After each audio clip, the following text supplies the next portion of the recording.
अन्यास्ते अस्मता बन्तु हेतयः पावको अस्मद्भग्नो शिवो भव।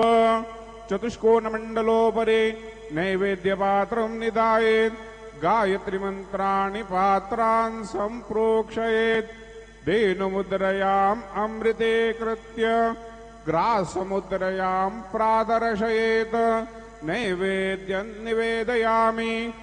ओम प्राणाय स्वाहा ओम अपानाय स्वाहा ओम व्यानाय स्वाहा ओम उदानाय स्वाहा ओम समानाय स्वाहा ओम ब्रह्मणे नमः। नैवेद्यमध्ये पाणिं समर्पयामि पुनर्नैवेद्यं निवेदयामि। ओम प्राणाय स्वाहा ओम अपानाय स्वाहा ओम व्यानाय स्वाहा ओम उदानाय स्वाहा ओम समानाय स्वाहा ओम ब्रह्मणे नमः। नैवेद्यं समर्पयामि हस्तप्रक्षालनं समर्पयामि मुखप्रक्षालनं समर्पयामि।